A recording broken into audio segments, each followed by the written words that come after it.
Hello everyone, मैं Nirmal Vats PGT economics from G-SSS Gohana. अभी तक हमने पढ़ा प्रोडक्शन पॉसिबिलिटी ऑफ कर्व। तो +2 इकोनॉमिक्स की क्लास में आप सबका स्वागत है और आज का हमारा टॉपिक है production possibility curve and the central problem of an economy, उत्पादन संभावना वक्र और केंद्रीय समस्याएं। किस प्रकार से प्रोडक्शन पॉसिबिलिटी कर्व केंद्रीय समस्याओं को सुलझाता है, आज के टॉपिक में आपको ये पढ़ाया जाएगा। ओ एक्स एक्सिस पर व्हीट है, ओ वाई एक्सिस पर हमने क्लॉथ को लिया है। ये जिस प्रकार से हम एक्स वस्तु का उत्पादन करते हैं और इधर वाई ओ वाई पर हमने वाई वस्तु का उत्पादन लिया है, तो किन वस्तुओं का उत्पादन किया जाए वह कितनी मात्रा में किया जाए। इकोनॉमी की यानी अर्थव्यवस्था की जो प्रथम प्रॉब्लम है, सेंट्रल प्रॉब्लम है, वो है कि किन वस्तुओं का उत्पादन किया जाए और कितनी मात्रा में किया जाए। कौन सी वस्तुएं, उपभोक्ता की वस्तुएं हैं या पूंजीगत वस्तुएं हैं, युद्धकालीन वस्तुएं हैं। तो उत्पादक देखेगा कि बाजार में किन वस्तुओं की मांग है और उन्हीं वस्तुओं का उत्पादन करेगा। कितनी मात्रा में, यानी मांग कितनी है, कम है या ज़्यादा है, तो उसके अनुसार ही वह उत्पादन करता है। जिस प्रकार से यहाँ पर हमने दो वस्तुएं ली हैं, गेहूं और कपड़ा। पहले उत्पादक क्या करता है कि सारी अपनी जो पूंजी है, जो भी है, सब किस पर लगा देता है, वाई वस्तु पर। यानी 12 जो गांठे कपड़े की खरीदता है, कपड़े का उत्पादन करता है, और उसके बाद उसके मन में आता है गेहूं का भी उत्पादन कर लिया जाए।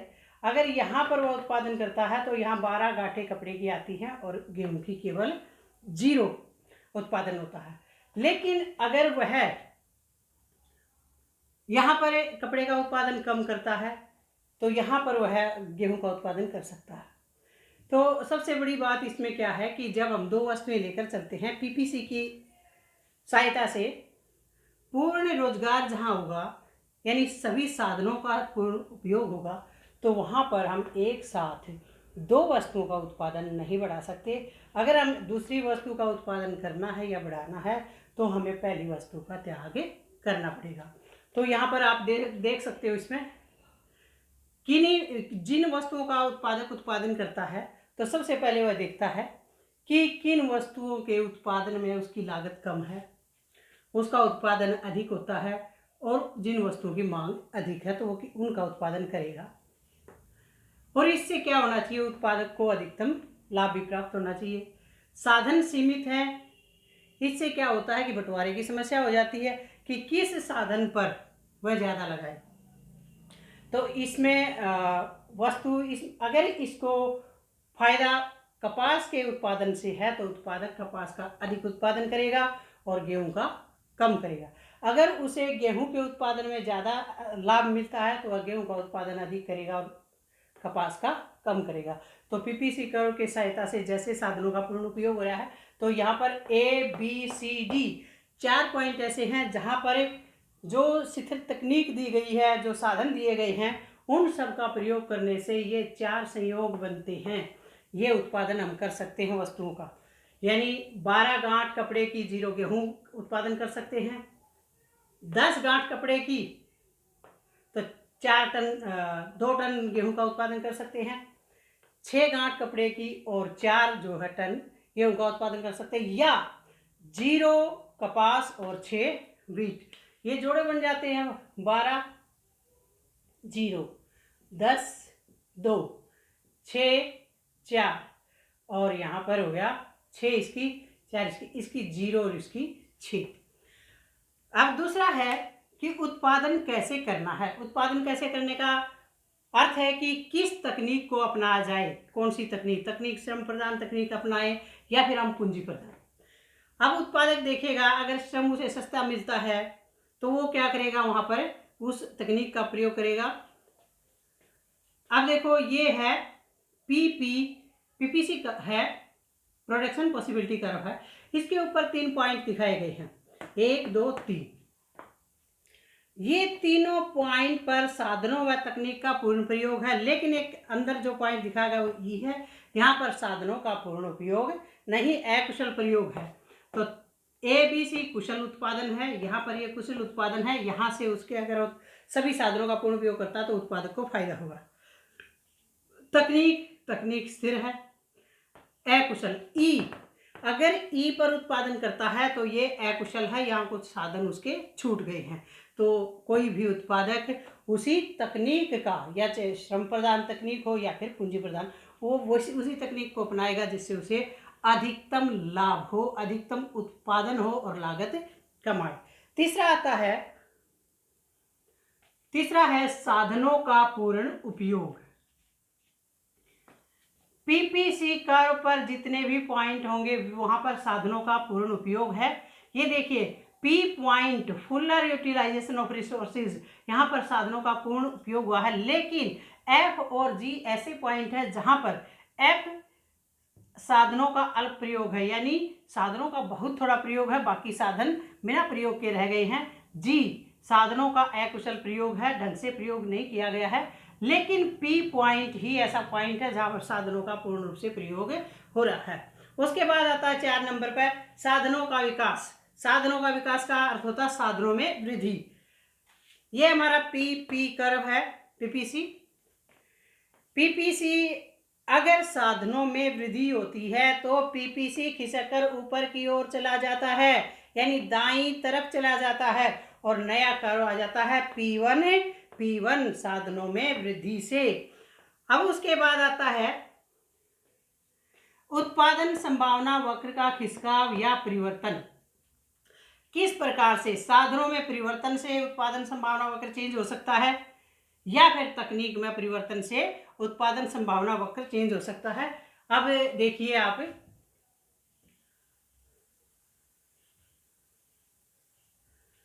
साधनों में वृद्धि इसमें भी दिखाई गई थी।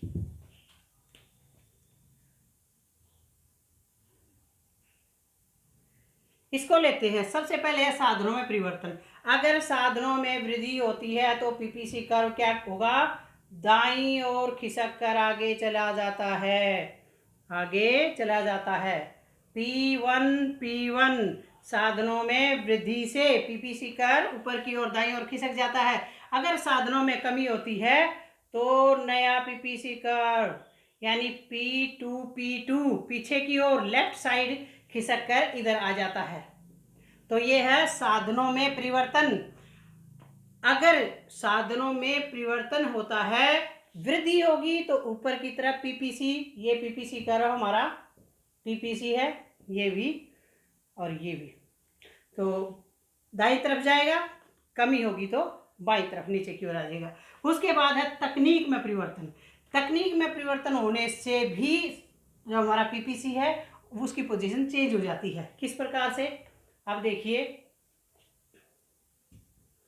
OX OY, OX पर हमारा व्हीट है और यहाँ हमारा क्लॉथ है, Y एक्सिस है, ये X एक्सिस है। वस्तु X के उत्पादन के लिए कुशल तकनीक का, यहाँ पर वस्तु X है और यहाँ पर है Y। ये पीपीसी है हमारा, ठीक है, पीपी, तो ये है पीपीसी। X वस्तु के उत्पादन में कुशल तकनीक का प्रयोग होता है, X वस्तु, तो इसका उत्पादन बढ़ जाएगा। लेकिन Y वस्तु के तकनीक में कोई अंतर नहीं पड़ता, इसलिए ऐसे P1 जब क्या होता है, जब X वस्तु, X जो है, इसके तकनीक में परिवर्तन होता है, तकनीक में ये है वृद्धि। क्या है ये, वृद्धि। अगर X वस्तु की तकनीक में कमी आती है, कमी आएगी तो इधर आएगा, ये है कमी X वस्तु के में। तो इस प्रकार से पीपीसी जो है वो खिसक जाता है, यानी X वस्तु में वृद्धि होगी तो Y वस्तु का कर्व ऐसे रहेगा और ये बढ़ जाएगा, कमी होगी तो इधर आ जाएगा।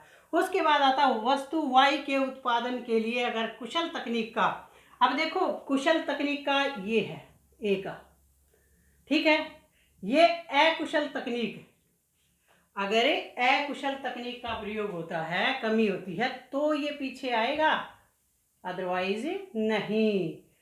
तो ये जो है हमारा एक्स वस्तु की तकनीक में वृद्धि होने से, कुशल तकनीक का प्रयोग होने से पीपीसी कर्व जो है आगे की ओर खिसक जाता, दाईं ओर चला जाता है। अब देखिए, अब इसने कहा दूसरा, अगर ये जो वृद्धि है, ये जो परिवर्तन है, ये वाई वस्तु में हो जाए तो पहले हमारा पीपीसी है ये वाला, ठीक है। अब वाई वस्तु की तकनीक हो जाती है ठीक, यानी कुशल तकनीक का प्रयोग होता है वाई के लिए। तो वाई का ये एक्स का उतना ही रहेगा और ये हमारा P1। वाई वस्तु की तकनीक में वृद्धि से हमारा P1 जो है P1 PPC हो जाता है, PPC हो जाता है। तो वस्तु वाई के उत्पादन के लिए कुशल तकनीक का प्रयोग होने से इस प्रकार का डायग्राम आपका बनेगा। उसके बाद आता है आगे, अगर दोनों ही वस्तुओं की तकनीक में वृद्धि हो जाती है तो क्या होगा, एक्स वस्तु की तकनीक में भी वृद्धि होगी और वाई की में भी होगी, एक्स भी और वाई की दोनों की। तो पीपीसी हमारा था, तो क्या करोगे, दोनों ही आगे चले जाएंगे, एक्स भी और वाई भी, P1 नया डायग्राम जो है बन जाता है। तो ये हमारा पीपीसी, ये भी पीपीसी है। ये वृद्धि के बाद जब एक्स और वाई दोनों वस्तुओं में वृद्धि हो जाती है, तो इस प्रकार का डायग्राम ये बनता है। उसके बाद आती है, उसके बाद है अवसर लागत। ये तो पीपीसी के आगे सारे कर्व जो है, डायग्राम जो है ये बन गए इसके। उसके बाद आता है एक अवसर लागत। अवसर लागत क्या है, अवसर लागत की धारणा का आधार त्यागी जाने वाली वस्तु या अवसर का विकल्प है। जब हम कोई कार्य करते हैं और उससे पहले भी हमें कोई कार्य मिलता है, उस कार्य को त्याग करके जब हम दूसरा कार्य लेते हैं तो जो त्यागा गया कार्य है वही हमारी अवसर लागत की धारणा है। दूसरा है सीमांत अवसर लागत। सीमांत अवसर लागत क्या है, जब वाई वस्तु के उत्पादन में होने वाली उस कमी से जो कि एक्स वस्तु की एक इकाई उत्पादन के फलस्वरूप होती है, जबकि उत्पादन के साधन व तकनीक स्थिर रहते हैं। किस प्रकार से बता सकते हैं आप, ये हमारे पास ओ एक्स, ये है ओ वाई, ये हमारा है पीपीसी का। अब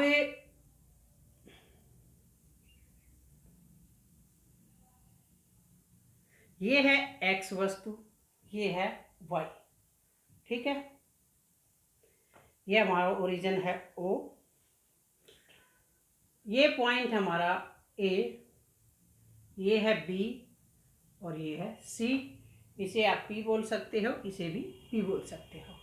अब वाई पहले यहां तक थी, इसको आप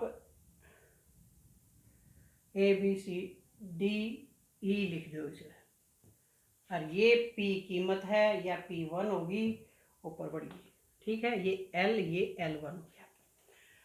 अब ये है Y वस्तु। Y वस्तु पहले जब हमने X वस्तु का उत्पादन बढ़ाया तो उससे क्या हुआ, Y वस्तु में कमी आ गई। तो ये डेल्टा Y यानी X वस्तु के उत्पादन में ये वाली जो है कमी आई, और यहाँ पर Y वस्तु के उत्पादन में ये वाली कमी आई, एक्स वस्तु के उत्पादन में ये वृद्धि हुई डेल्टा एक्स में।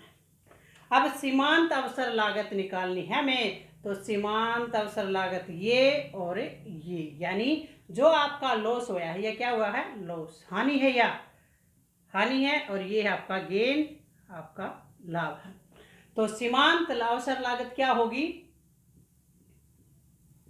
सीमांत अवसर लागत, सीमांत अवसर लागत इज इक्वल टू क्या होगी, डेल्टा वाई, यानी वाई वस्तु का जो लॉस हुआ है, हानि हुई, परिवर्तन हुआ है, उसके अपॉन में डेल्टा एक्स की जो वृद्धि हुई है, जो उत्पादन में वृद्धि हुई है। इसे ऐसे लिख सकते हो या फिर ऐसे लिख सकते हो, ये लॉस हुआ है P1 बाय में L1 बाय L1, तो ये आपकी अवसर लागत है। तो सीमांत अवसर लागत जो है आपको ऐसे निकालनी है, जो y वस्तु, जब हमने x वस्तु का उत्पादन बढ़ाया तो L से L1 बढ़ा, लेकिन इसके एवज में हमें क्या हानि उठानी पड़ी, y वस्तु का P से P1 तक का ये उत्पादन की हानि उठानी पड़ी।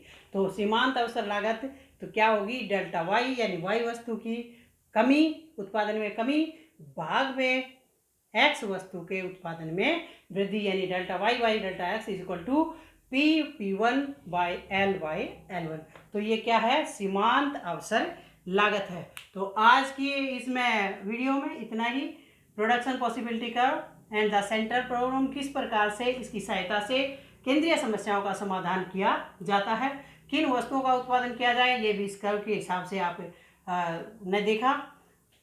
लागत कम होनी चाहिए, उत्पादन अधिक होना चाहिए, मांग अधिक हो तो उत्पादक को अधिक लाभ होगा, और जिसमें उत्पादक को अधिक लाभ होगा उन्हीं वस्तुओं का उत्पादन करेगा, उन्हीं जिन वस्तुओं की मांग ज़्यादा होगी उन वस्तुओं का उत्पादन करेगा।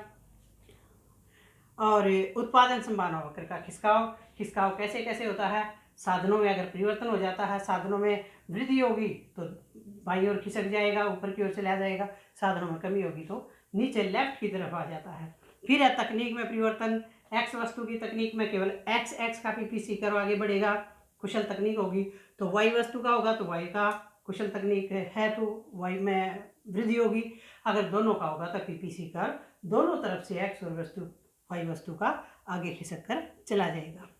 अवसर लागत छोड़ा गया विकल्प अवसर लागत है, और सीमांत अवसर लागत जब एक्स वस्तु के उत्पादन के लिए, यानी एक्स वस्तु के एक इकाई के उत्पादन के लिए वाई वस्तु की जितनी इकाइयों का जितना हमें त्याग करना पड़ता है वही सीमांत अवसर लागत है। तो मुझे उम्मीद है कि आपको ये पूरी तरह पीपीसी कर्व और केंद्रीय समस्याओं में ये किस प्रकार से सहायता करता है आपको सही समझ आ गया होगा। तो आज के लिए इतना ही।